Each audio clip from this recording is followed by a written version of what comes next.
Carta de Paulo para Coríntios, primeira carta, capítulo 16, versículo 14. Todas as vossas coisas sejam feitas com caridade.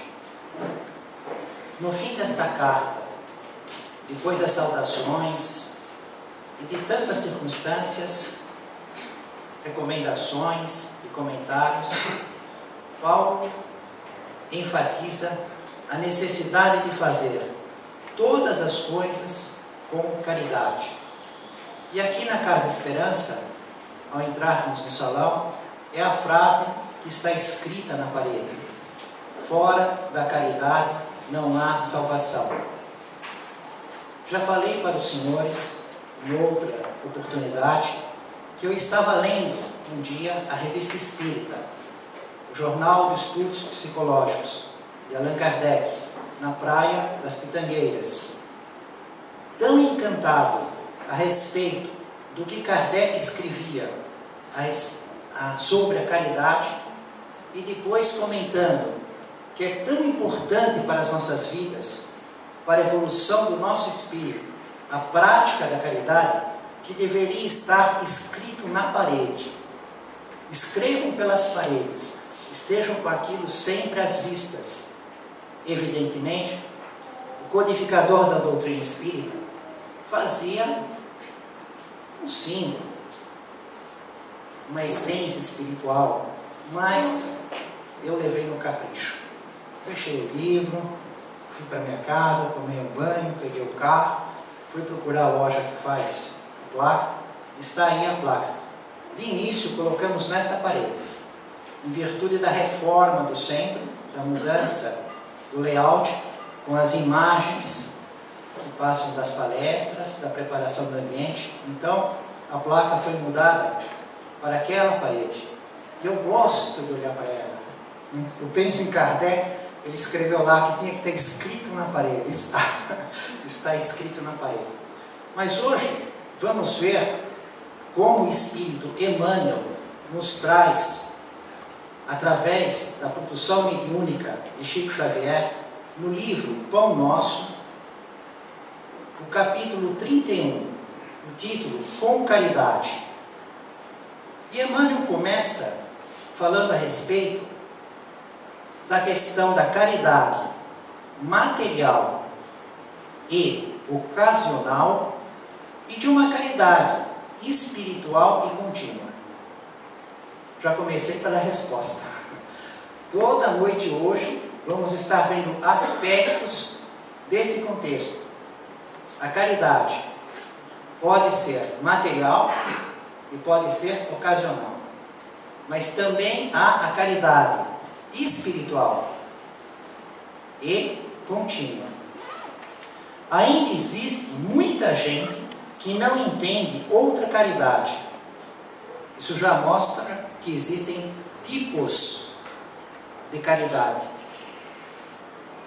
Além daquela que se veste de trajes humildes aos sábados ou aos domingos para repartir algum pão com os desfavorecidos da sorte, que aguarda calamidades públicas para manifestar-se, ou que lança apelos comovedores nos cartazes da imprensa. A questão do agasalho, dos remédios, da sopa, da cesta básica, semanalmente, mensalmente, a distribuição para os moradores de rua e as calamidades públicas, terremoto, vulcão, furacão, enchentes, alagamentos, deslizamentos, as campanhas. São caridades materiais porque estão entregando coisas: pão, roupa, remédio, e ocasionais, uma vez por semana, uma vez por mês, quando ocorreu o desastre, a calamidade pública. Isto é caridade também, mas existem outras. Não podemos discutir as intenções louváveis desse ou daquele grupo de pessoas. Contudo, cabe-nos reconhecer que o dom sublime é de sublime extensão. E aí entrou o gênio de Emmanuel. O dom sublime, a caridade, igual a dom sublime, é de sublime extensão. Então ele estende, vai além. Do material e ocasional, vai além. Do material passa para o espiritual. E do ocasional passa para o contínuo. Mas existe isso? Quem é capaz de fazer a caridade espiritual de modo contínuo? Não recebemos já? Não vivemos nela? Não estamos aqui em nome de Jesus? O governo do mundo para conosco não é uma caridade espiritual e contínua? Do nosso mestre? Do nosso anjo da guarda? Do próprio Criador? Paulo indica que a caridade, expressando amor cristão, deve abranger todas as manifestações de nossa vida. Todas. Então inclui o relacionamento na família, com a sociedade, no trabalho, no esporte, no lazer. Se inclui tudo e somos espíritos, durante o sono do corpo, desdobramos, emancipamos a alma, o nosso corpo espiritual se afasta do corpo carnal, fica ligado pelo cordão fluídico e vai ter a vida durante o sono do corpo carnal. E aí também há a oportunidade de praticar a caridade. Porque há caridade em falar e ouvir, impedir e favorecer, esquecer e recordar. Tempo virá em que a boca, os ouvidos e os pés serão aliados das mãos fraternas nos serviços do bem supremo. Interessante essa colocação de Emmanuel no fim de um trecho, porque eu vou escolhendo frases e partes de toda a lição. Não estou lendo ela inteira. Porque há caridade em falar, mas também há caridade em ouvir.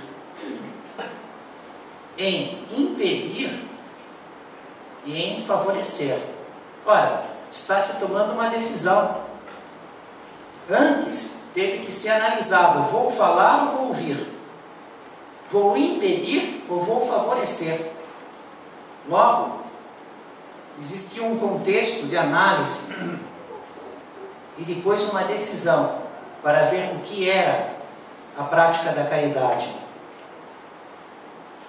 Tempo virá em que boca, ouvidos e pés serão aliados das mãos, o símbolo do trabalho.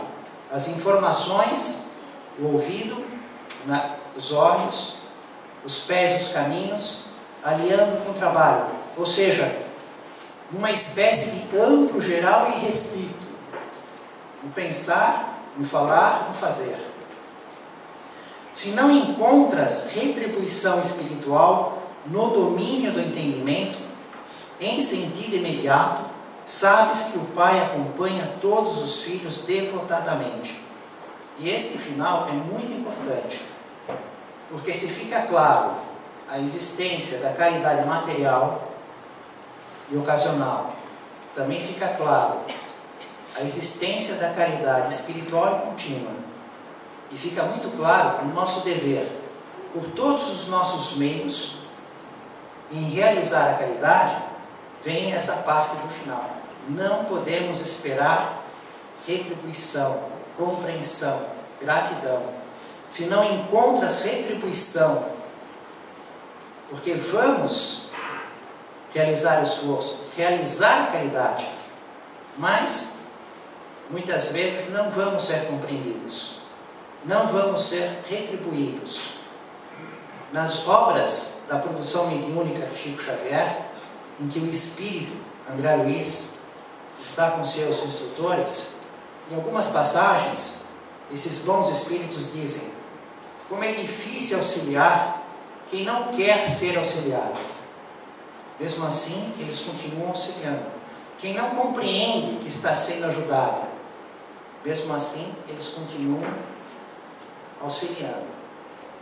Então essa é a disposição em que devemos levar o nosso esforço e procurar fazer o bem sempre, sem cobrança nenhuma. Falamos de Jesus. A caridade material, dar o pão. Jesus multiplicou os pães e os peixes.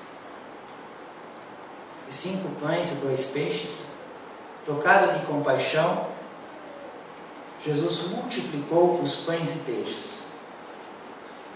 Em relação aos fenômenos naturais, quando os seus apóstolos estavam no barco, temerosos pela vida, em virtude da tempestade no mar da Galileia, houve a caridade. Espantados com medo, Jesus acalmou a tempestade. Nas curas, leprosos que estavam excluídos da vida social, que tinham que andar desgrenhados, gritando imundo, imundo, respeitaram uma distância das pessoas, e qualquer um podia matar um leproso à pedrada, porque já não existia a vida do leproso na circunstância social. Jesus cura até 10 leprosos de uma vez. A morte aparente, a viúva com um filho único em Naim, Jesus para e recupera a vida do menino e entrega nos braços da mãe. Por todo o contexto do Evangelho, vamos vendo Jesus ensinando o reino dos céus, exemplificando o perdão. Pai, perdoai-os porque não sabem o que fazem. Realizando a caridade material e espiritual. Auxiliando o corpo e ensinando o espírito. Continuamente, Jesus é o governador espiritual da terra. No Evangelho de João, se inicia com a colocação de Jesus já sendo apresentado como Messias. Antes que a terra existisse, ele já estava com Deus. Confirmado pela produção mediúnica de Chico Xavier, no Espírito Emmanuel, no livro A Caminho da Luz. Um espírito puro, entre outros, convidado por Deus para formar o planeta Terra e governá-lo até o fim dos seus dias. Então fica até difícil escolher uma passagem do Evangelho, nas anotações de Mateus, Marcos, Lucas e João, para vermos um exemplo da caridade do Cristo para conosco. Porque tudo ele é caridade, caridade. Qualquer parte caberia. Porém, existe um momento em que podemos ver do modo ao contrário, de nós em relação a ele. Ele vive nos governando, nos auxiliando, praticando a caridade para conosco, sem nenhuma cobrança e retribuição, simplesmente trabalhando continuamente para a nossa evolução espiritual, mas e de nós para com ele. Vamos para a Galileia, no pé do Monte Tabor, no Vale Jezreel. Quem estiver curioso para ver o local, tem uma imagem lá no mural da Casa Esperança. Depois muitas outras iremos colocar no programa. O professor Sérgio Trombelli, numa oportunidade, explicando, né? Vale Jezreel, do Monte Tabor, onde houve a transfiguração, em que Jesus realiza uma emancipação do corpo espiritual, fica de uma tal maneira que é descrito que suas roupas brilham tanto, parecia um sol, ninguém poderia alvejar daquela maneira. E assim Jesus conversa com os espíritos de Moisés e de Elias, o profeta Elias e Moisés, diante de Pedro, Tiago e João. Monte Tabor. Acontece que o monte é muito alto e não havia previsão de quando Jesus iria descer do monte. Então os outros 9 apóstolos estavam no local do nosso estudo, Vale Jezreel, na descida do monte. Lá de cima, nós podemos ver uma extensão tão grande por todos os lados, em virtude do enorme desnível. O morro, 630 metros aproximadamente de altura, e depois aquele vale, indo para o mar da Galileia, mais de 200 metros abaixo do nível do mar. É um visual fantástico. Uma escada com 4.340 degraus, para subir de baixo até em cima do morro. Imagina Jesus descendo sem a escada, sem a van e sem o ônibus que nos levou, com os 3 apóstolos. Então a multidão estava no vale, esperando Jesus, sem saber a hora que chegava, mas estavam num momento de muita discussão. Os judeus com os judeus também, discípulos de Jesus. Os fariseus, os saduceus, os escribas, os doutores da lei, aquela multidão, discutiam, falavam, disputavam com os 9 discípulos de Jesus que não subiram. Que Jesus estava no alto do Monte Tabor apenas com Pedro, Tiago e João. E qual era o motivo? Ninguém conseguia expulsar um demônio, um espírito surdo e mudo de um menino que eventualmente era possuído por esse demônio. Como essa questão que nós chamamos de obsessão era eventual, então o menino tinha, durante um bom tempo, uma saúde normal, era uma criança normal, e de repente recebia o ataque epilético, a possessão desse espírito, desse obsessor, o espírito surdo-mudo. Então era por fase. Está bem, está mal. Está bem, está mal. Por isso que a tradução foi utilizado o menino lunático. Porque a lua é de fase. Lua nova, cheia, as fases da lua. Então o problema do menino era isso. Porque o espírito era chamado de surdo-mudo. O próprio menino, eventualmente, lembra aquelas pessoas que de repente fica assim, com o olhar parado, vago no ar. Aí você fala, a pessoa parece que não viu nada, depois volta. E a pessoa não fala quando deve. Teria que estar falando, teria que estar se manifestando, mas está lá, quieto. Parece um surdo-mudo. Está na influência de um espírito, um domínio. E existem espíritos que entram no domínio da pessoa e que não querem falar. Até mesmo na sexta-feira, na reunião mediúnica, foi trazido um espírito, de repente ele não queria, foi jogado e começou a falar. Ele não queria falar, eu vim aqui só falando que não ia falar, e ele está falando, agora fala aí, malandro. Ele falando, eu sou malandro. E foi aquele contexto, né? Até essa sexta-feira passada foi espetacular. Com 3 médiuns, 3 espíritos conversando entre eles, foi notável realmente a reunião mediúnica da sexta-feira. Mas existem espíritos que não querem falar, eles estão lá, foram levados, ou eles dominam a pessoa, como é o caso desse menino, e por mais que se tentasse o contato com eles, mas por que você faz isso? Ele simplesmente judia, e o ataque epilético, aqueles que desejam maiores informações, no livro Nos Domínios da Mediunidade, é o capítulo 9, Possessão, de André Luiz, na produção mediúnica de Chico Xavier, Os Domínios da Mediunidade. O capítulo é Possessão.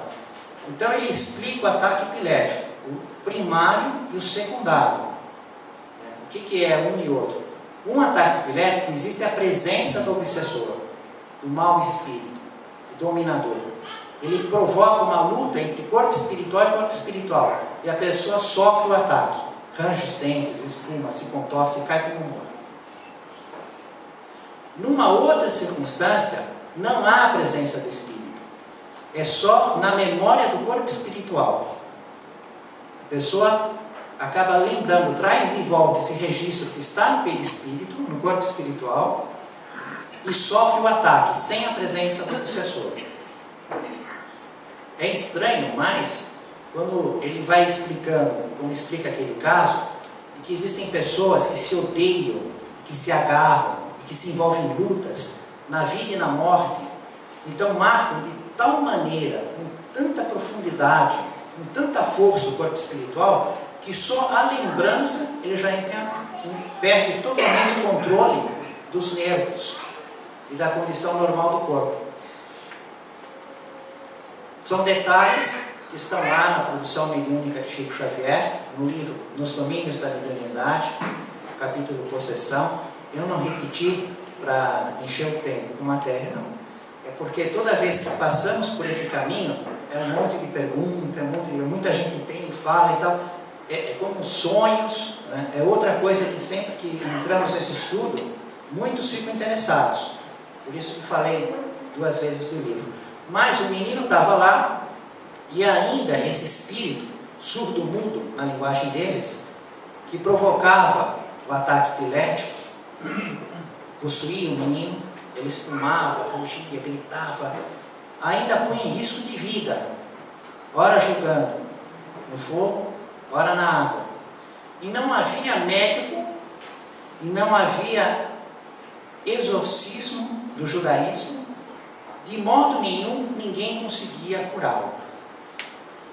Tendo ouvido falar de Jesus, o pai desse menino pensou: vou levá-lo a Jesus. Só que Jesus estava no alto do Monte Tabor. Eles não sabiam quando ele ia descer. Estavam aguardando. Ficaram na espera. E o menino tendo ataque. E os judeus tentavam exorcizar, afastar esse espírito, impedi-lo e não conseguiam. E os discípulos de Jesus, os 9, faziam como Jesus ensinara e também não conseguiam. E eventualmente ficavam até pensando que em certos momentos eles tinham conseguido. Eles tinham recebido o poder de realizar curas e expulsar demônios, na linguagem do Evangelho. E saíram pelos caminhos e realizaram curas e expulsaram demônios. E voltaram e contaram para Jesus. Mas eu consegui entender por que não funcionava com aquele menino naquela hora. Justamente, naquele momento seria tão importante, com tanta gente, com aquele desafio dos judeus, desejavam tanto o êxito, mas fracassaram. E o tempo passa e Jesus chega. Quando Jesus é visto, que desceu do Monte Tabor, então a multidão toda correu para Jesus e deixaram o menino lá. Correram para saudar Jesus. Mas Jesus percebeu que havia uma discussão entre os seus discípulos e os judeus. E aí Jesus pega e pergunta: mas o que vocês estavam discutindo? Ninguém tinha coragem de falar. Ficaram tudo quietos. Os judeus, os seus discípulos. O pai do menino é que assumiu a palavra e contou: eu trouxe aqui o meu filho. E ninguém nunca consegue resolver o meu problema, expulsar o demônio. Ele cai no fogo, ele cai na água, ele espuma, ele arranja. Nem os judeus, e a minha esperança era os seus discípulos, eles também não conseguiram. E aí então Jesus diz para trazerem o menino. Trazem o menino na presença de Jesus, e só no olhar de ficar frente a frente os corpos, há uma fúria enorme desse espírito. O menino tem um ataque violentíssimo, em que diziam está quase morto, pela violência do ataque. E Jesus pergunta para o pai do menino: há quanto tempo isto ocorre? E ele diz: desde a infância. E aí é que vem o detalhe que nós estamos estudando, a caridade de Jesus para conosco, multiplicando pães e peixes, transformando a água em vinho para abençoar o casamento, trazendo alegria nas nossas vidas, nos numerosos casos de cura, ensinando o reino dos céus. Sempre a caridade é contínua, mais de nós para Ele. Exatamente nesse trecho que entra o nosso estudo. Há quanto tempo lhe sucede isso? Pergunta Jesus. Responde o pai do menino: desde a infância. Muitas vezes o tem lançado no fogo e na água para fazê-lo morrer. E agora é que entra a nossa parte.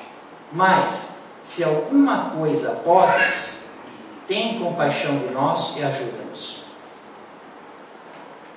Ele perguntou, ele deu a condicional para Jesus: se você pode, se alguma coisa pode. E Jesus disse para ele: se podes. A força dele estava sendo questionada. Jesus tinha ou não tinha o poder de expulsar esse demônio, esse espírito?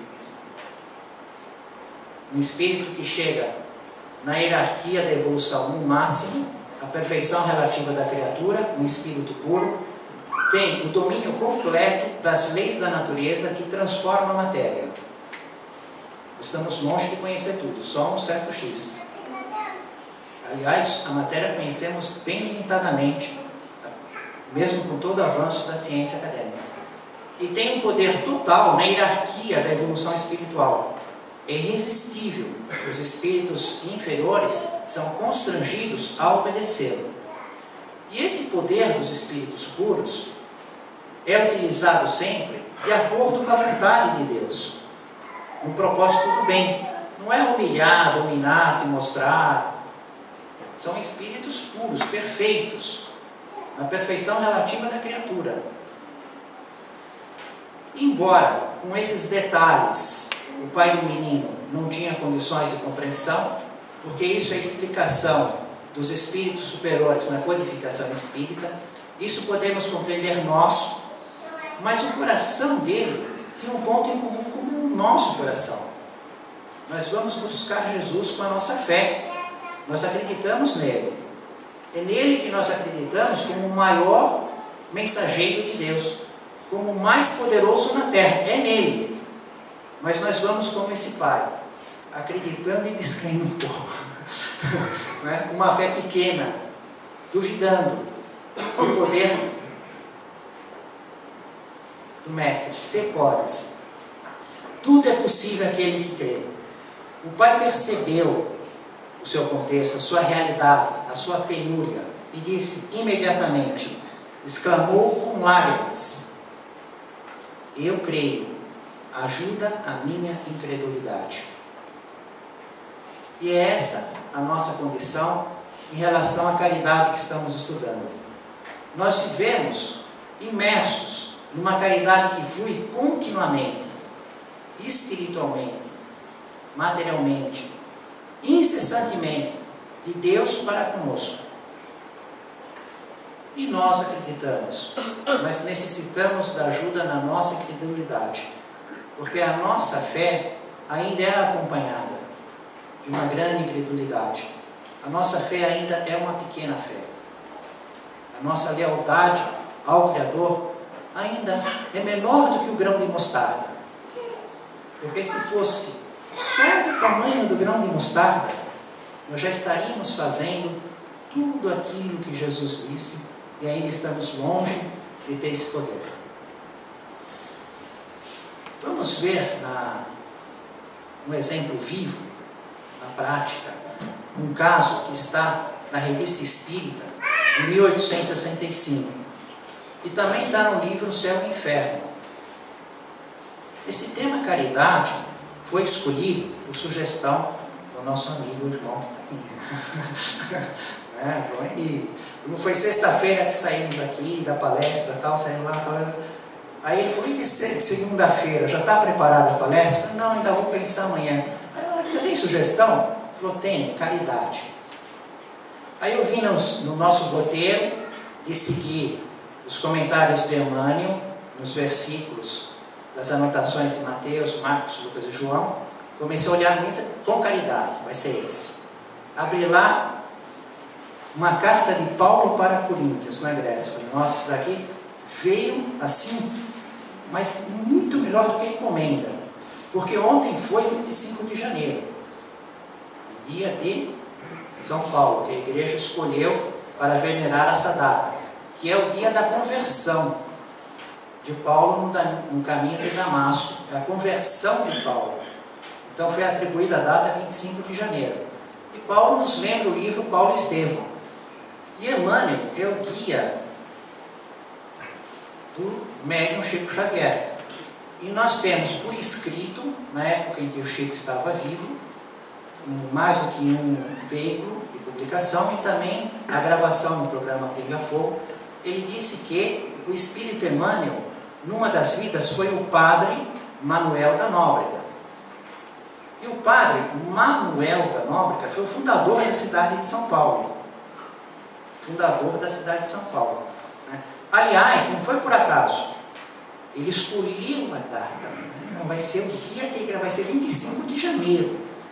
Não deixou ser 24 ou 26, e por esse motivo. E houve uma pessoa especializada em exame de assinaturas que viu como o espírito Emmanuel assinava o Emmanuel e foi ver como o padre Manuel assinava. E diz ele que o padre Manuel, ele assinava Emmanuel, não Manuel. Ele assinava Emmanuel. E quase igual do jeito que o espírito faz pelo Chico. Mas por que o padre Manuel assinava Emmanuel? Por causa da raiz da palavra, que quer dizer Deus conosco. Inclusive, desde Moisés, os profetas, quando eles iam anunciar a vinda do Messias, por vezes eles diziam que o Messias seria Emmanuel, Deus conosco, porque ele realmente nos colocaria para conhecer Deus. É por Jesus que nós vamos conhecer Deus. Nós vamos evoluir por muitas vidas, muitos mundos, jamais vamos deixar de ter esse amigo incondicional. Mesmo nas etapas mais evoluídas, vamos ter outros espíritos puros também. Vamos formar aquela família única. Isso está muito longe, tá?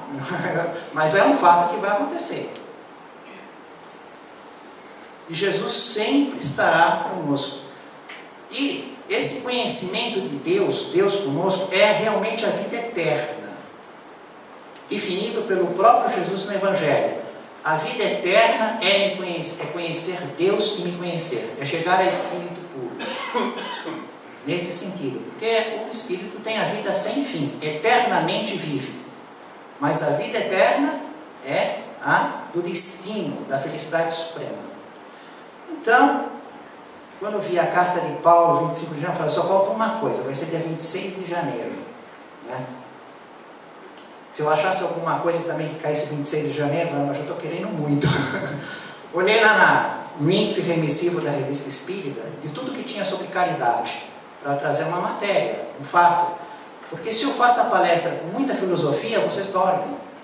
Não voltam mais. Então preciso de fato, aí vocês não conseguem ficar aqui comigo. Né? Aí olha, 1865, porque aí a gente já fala de algo importantíssimo. Os 150 anos de aniversário do livro O Céu e o Inferno. Se eu conseguisse uma matéria que saiu nos dois veículos, Allan Kardec publicou no Jornal Espírita, na Revista Espírita, Jornal de Estudos Psicológicos, ano 1865, falasse de caridade, e a mesma coisa estivesse no livro Céu e Inferno, eu fechava tudo, né? Só ia ficar faltando o 26 de janeiro, só ia ficar faltando, o resto tudo estava fechado, tranquilo. Bom, aí eu fui lá, peguei, quando a encomenda veio melhor do que eu esperava, né? Porque a comunicação do Espírito é 26 de janeiro. Falei, nossa, não é possível. Eu achei um exemplo vivo da vida de um homem para ilustrar a caridade. O ano de 1865, para falar do livro Céu e Inferno, que está comemorando 150 anos. E é por isso que nós vamos trazer muitas matérias. Hoje temos um trailer, vamos trazer uma delas, porque está no livro Céu e Inferno. E também está na Revista Espírita. Algumas dessas matérias, Allan Kardec, o livro Céu e Inferno, ele tira da Revista Espírita. Algumas. Né? Resume, muda alguma coisa, porque o livro é mais um clássico, para ficar mesmo. E a Revista Espírita, o Jornal de Estudos Psicológicos, tem muito detalhe, é muito estudo, é muito laboratório. Até há uma curiosidade. que na revista espírita, esse caso, o Dr. Demeuro, que era um médico homeopata, ela sai em 2 meses e houve um erro de uma data, a data da morte dele. Então, quando saiu o segundo número, ele falou, não, realmente ele morreu foi no dia tal, 25 de janeiro. Ele morreu no dia 25 de janeiro e como espírito se manifestou já a partir do dia 26 de janeiro. Alguns podem estar assim, nossa, nós vamos ver casos que o espírito se manifesta por um médium diante do próprio cadáver. Então esse ano nós vamos ter muitos casos do livro Céu e Inferno e vamos ver toda a teoria que está lá. O céu, o purgatório, o inferno, a proibição de Moisés evocar os mortos, tudo. Toda a teoria, não todos os casos, em virtude das palestras que temos até dezembro, mas representando todas as circunstâncias, os espíritos felizes, suicidas. Vocês que tiverem maior interesse, comprem o livro O Céu e o Inferno, podem fazer pergunta pelo Facebook, na caixa à parte, de tal maneira que parece que vai virar um curso, sendo só frequência de palestra, em homenagem ao livro O Céu e o Inferno, de segunda e de sexta. Vou aqui, lá e aqui. Bom, então esse caso, o Dr. Demeuro, que está também no livro O Céu e o Inferno, como espíritos felizes. E, de um modo um pouco mais detalhado, está na Revista Espírita. Eu vou seguir só pela Revista Espírita. De início, morto em Albi, tá? A 26 de janeiro de 1865. Depois, no outro mês, Kardec corrigiu que ele morreu dia 25. E ele só recebeu a notícia no dia 30 de janeiro. Porque naquela época não tinha telefone, não tinha e-mail. Então a pessoa morreu em Albi, até ele saber em Paris, levou 5 dias. Agora vejam só o que eu vou ler. Eu estou lendo o Dr. Demeuro. Mas à medida que eu ler o Dr. Demeuro, vocês vão ter a lembrança, o espírito do Dr. Bezerra de Menezes. Quem não ouviu falar do médico dos pobres, da caridade material, que atendia os pacientes pobres em primeiro lugar, porque os ricos ele sabia que podia pagar, dava as coisas dele, o anel, comprava o remédio, passava a necessidade. Todos nós já ouvimos falar do Dr. Bezerra de Menezes. O que eu estou lendo aqui é Kardec contando do Dr. Demeuro. Mais uma alma de escola acaba de deixar a terra. O Sr. Demeuro era um médico homeopata muito distinto em Albi. Seu caráter, tanto quanto seu saber, ele tinha conciliado a estima e a veneração dos seus concidadãos. Só o conhecemos através de correspondência. Allan Kardec só trocava cartas com ele, nunca viu pessoalmente. Sua e de seus amigos, mas bastou para nos revelar toda a grandeza e toda a nobreza de seus sentimentos. Sua bondade e sua caridade eram inesgotáveis, e a despeito de sua idade avançada, nenhuma fadiga o detinha para ir socorrer os pobres doentes. O preço de suas consultas era o menor de suas preocupações. Preocupava-se menos em se incomodar pelos infelizes do que pelos que sabia que poderiam pagar, porque dizia ele, esses últimos, os que podem pagar, em sua falta, sempre poderiam recorrer a outro médico. Aos primeiros, não somente dava os remédios gratuitamente, mas muitas vezes deixava com que enfrentar as necessidades materiais, o que por vezes é mais útil do que os medicamentos. Pode-se dizer que ele era o cura d'ars da medicina. Então Allan Kardec diz que ele de preferência atendia os pobres, dava remédios e os materiais necessários, tudo por caridade. E ele fala, não vou continuar lendo aqui o texto todo, vou explicar com as minhas palavras, do grande conhecimento e interesse que ele teve na doutrina espírita, na divulgação e no ensino. Bom, ele desencarna dia 25 de janeiro. Aí ele começa a se comunicar que os as famílias que tinham os grupos espíritas, os médiuns, que ele mantinha correspondência, o que ele conhecia. Já no dia 26 de janeiro, ele faz uma comunicação. Quando é dia 31 de janeiro, Allan Kardec tem um mal-estar que quase lhe desencarna.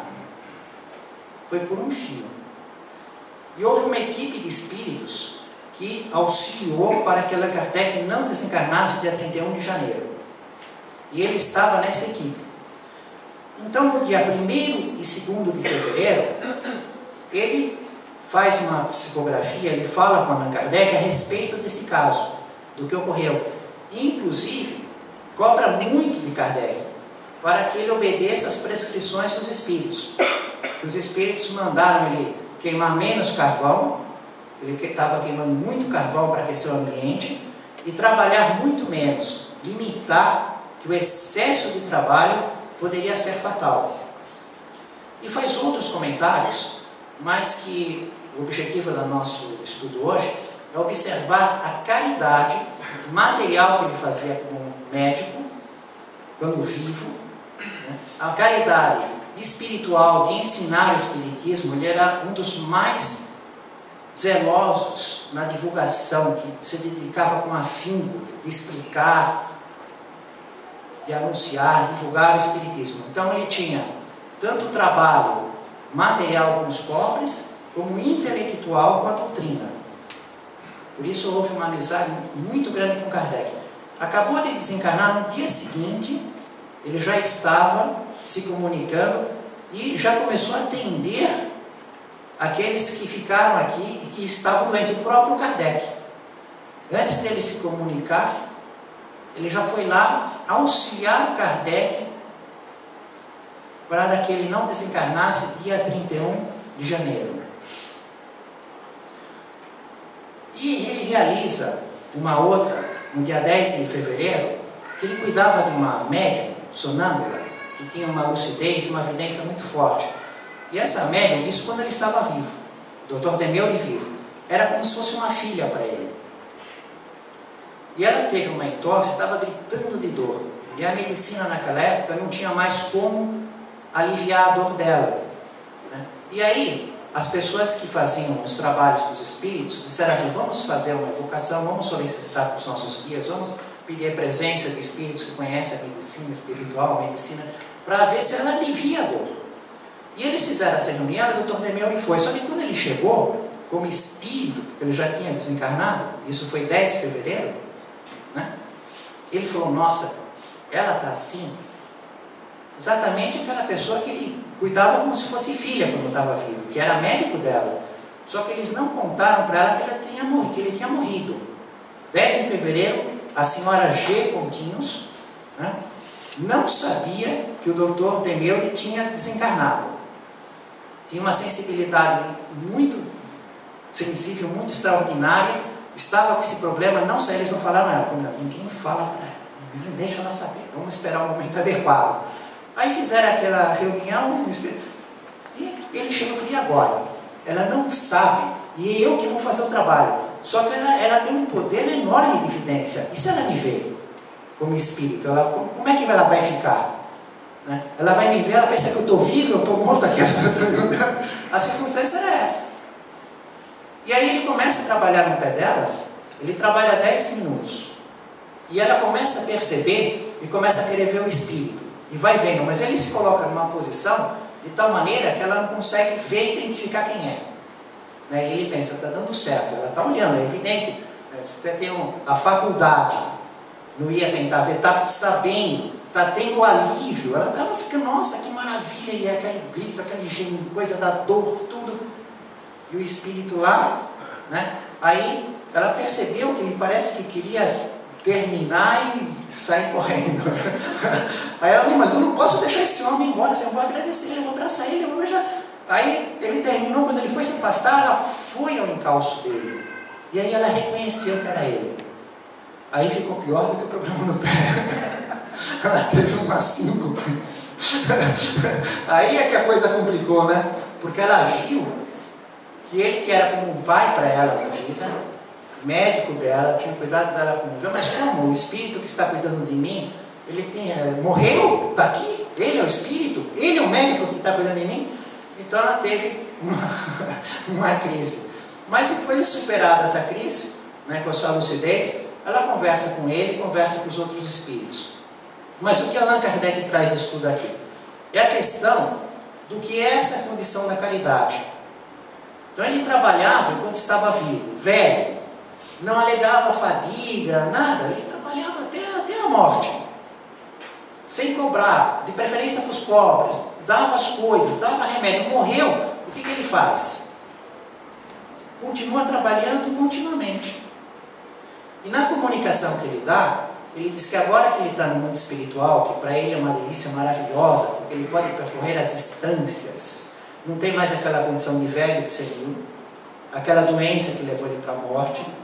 Então ele percorre a distância, visita os amigos, e agora ele tinha uma possibilidade de estudar com muito mais empenho, muito mais assim, facilidade, os fluidos para fazer a medicina espiritual. Né? Porque quando ele estava na Terra, ele via tudo que Allan Kardec ia publicando. Então ele foi tendo noções, ele foi se comunicando com os espíritos e aprendeu um pouco da medicina espiritual. Mas agora, estando no mundo espiritual, a condição de estudo ia ser maravilhosa. Então a proposta dele era: eu vou ficar estudando aqui e vou ficar te trazendo as notícias para Allan Kardec. Inclusive, muito provavelmente, uma grande parte da questão do entendimento dos fluidos, da questão da cura, do tratamento espiritual, que vai sair no livro da Gênesis, deve ter tido a participação dos trabalhos da pesquisa do Dr. Demeuro, que diz que ele foi autorizado para falar pelo Espírito de verdade. Diz: ele está aqui e me autorizou a falar. Né? E acompanhar Kardec até o fim dos seus estudos, dos seus trabalhos, completar a sua obra, que ainda faltava a publicação do livro da Gênesis. Então Allan Kardec diz que tem pessoas que dizem assim: não vale a pena a nossa questão minha. Se é para morrer e continuar trabalhando, eu pensei que eu ia morrer e ia descansar em paz. Isso que ia ser vida boa. Morreu, descansou. Né? Que era a felicidade, toda aquela coisa bonita, aquele jardim, aquelas árvores, a sombrinha, nada de calor, chuva, trabalho. Então, o meu trabalho é enorme aqui. Porque eles faziam isso, tinha essa ideia naquele tempo, que realmente o trabalho material era muito penoso. Hoje, né, nós temos o fogão a gás, né, rua, do que chama água quente, caldeira, automóvel, anestesia, tem uma série de coisas que facilitam muito a nossa vida material. Mas naquela época, o trabalho material, cortar a lenha, pôr o carvão, a vida era muito mais complicada. Então eles criaram essa imagem de morrer, quem for bom, quer ficar assim lá naquela... Né? E Allan Kardec aí escreve sobre isso. Que se ganha de estar no outro mundo, perguntando a certas pessoas se ali não se goza do repouso. Né? O que questionaram Kardec. Quer dizer, eu queria ir para lá e não ter o que fazer, ficar numa boa. A isto lhe perguntaremos de saída: se não é nada, não ter preocupações, nem as necessidades, nem as enfermidades da vida. Ser livre e poder, sem fadiga, percorrer o espaço com a rapidez do pensamento. Ir ver os seus amigos a toda hora, qualquer distância que se encontrem. Então ele se refere a algumas coisas que o Dr. Demeuro falou. Que ele podia ir para vários lugares, visitar parentes, amigos, já não tinha mais a necessidade do corpo carnal, que tem que tomar banho, tem que vestir, tem que alimentar, e tem fome, engorda, emagrece, faz nada, dá cara, isso que leva para o dentista. Né? Haja trabalho. O corpo fluídico era no estado dele de bom espírito. Não podemos, né, generalizar, nós estamos falando de bom espírito, espíritos felizes. Vai ver que a maior parte dos casos não é esse. Né? O médico dos pobres, né? Aquele que entendeu a importância do espiritismo e saiu explicando. Outra, não é? Olha bem do que estamos falando. Não é todo espírito que se comunica, todo espírito que pode ir para qualquer lugar. Estamos vendo um caso particular de um espírito feliz. Então só isso já é uma grande vantagem. E Allan Kardec diz assim: também tem o seguinte, se você quando morrer não quiser fazer nada, você pode. Você não é obrigado a trabalhar. Você pode, você quer, não quero fazer nada, vou ficar só contemplando, só vendo os humanos, só que isso certamente vai te entediar. Você não vai ser feliz, você vai ficar entediado. Você mesmo vai querer algo. Um trabalho que lhe dê satisfação. Arrume um trabalho que você gosta, porque assim você não tem que trabalhar. O que vale é fazer o que gosta. Os espíritos que desfrutam a felicidade suprema, que são os espíritos puros, eles são os que mais trabalham, mas só fazem o que gostam. Estão cumprindo continuamente a vontade de Deus, fazendo o que gosta. Então, a felicidade é fazer o que gosta, mas isso é totalmente compatível com a vontade de Deus. Nós estamos a caminho disso. E aí Allan Kardec termina dizendo assim: então, é assim que a atividade espiritual não é um constrangimento, ela é uma necessidade. Porque se o espírito fica um pouco nessa contemplação, depois de um tempo ele fica entediado e necessita fazer alguma coisa. Então passa a ser uma necessidade, uma satisfação para os espíritos que procuram as ocupações em relação com seus gostos e aptidões.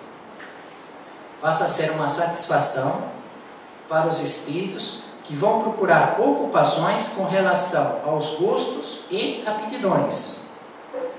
E escolhem de preferência as que podem ajudar o seu adiantamento.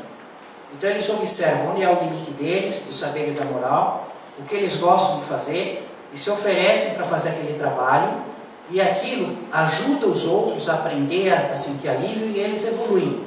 É por isso que existe uma grande quantidade de espíritos trabalhando conosco.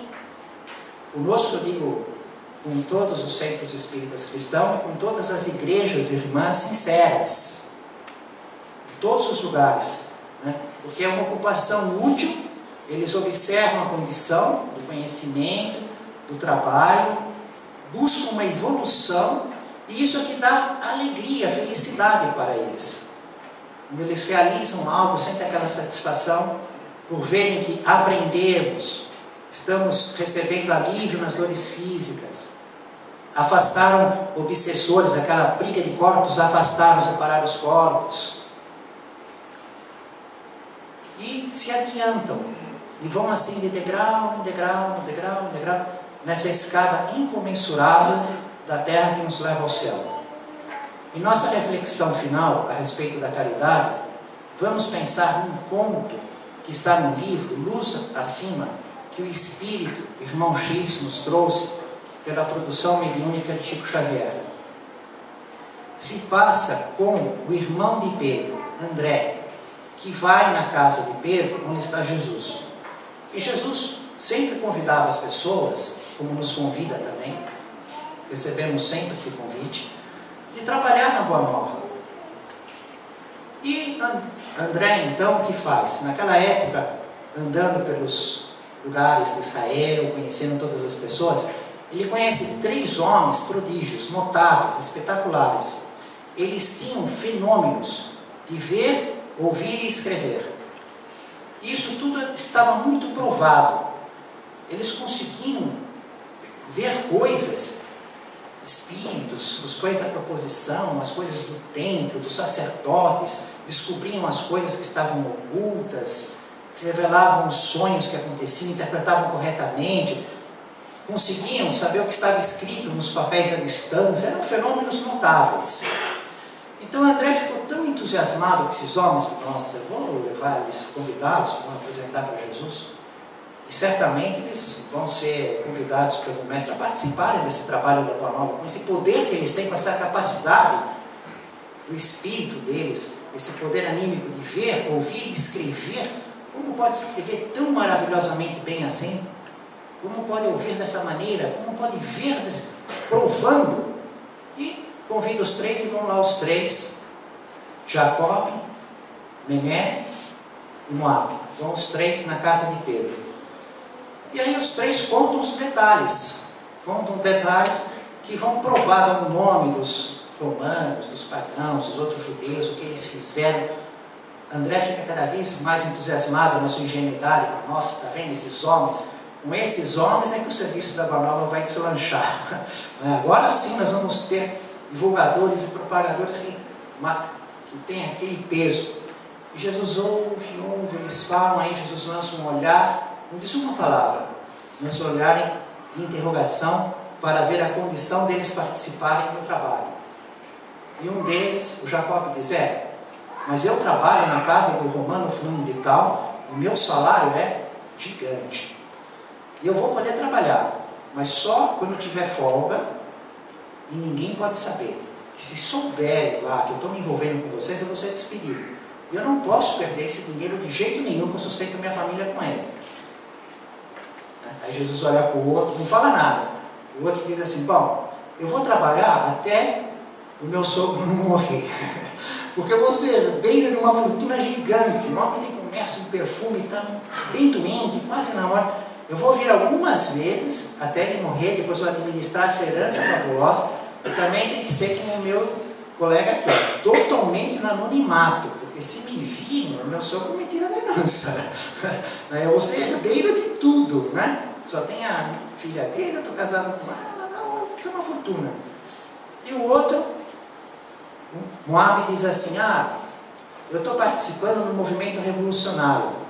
Nós pretendemos matar o procurador, Pôncio Pilatos, e fazer uma revolução.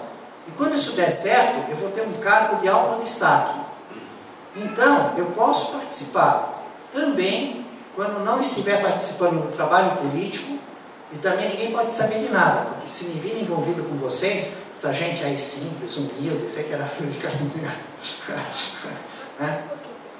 Aí André olha para Jesus como que diz: nossa, eles vão ser convidados. E Jesus diz para eles: olha, é melhor os senhores seguirem em paz nos vossos caminhos, não serão convidados. E André fica indignado, e os três vão embora, né? E aí André vai cobrar Jesus: mas mestre, puxa, com os poderes que eles têm de ver, de ouvir, de escrever, tudo provado, por quê? E Jesus diz: bom, um está preocupado com a herança, o outro, o salário alto de emprego, o outro, com o cargo na futuro poder político.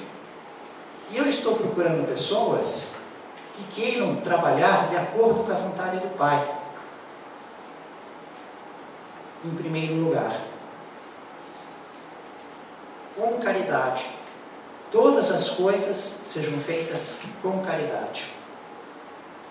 Família espiritual de Jesus, no caminho do reino dos céus, em nome do Mestre Jesus, louvado seja Deus.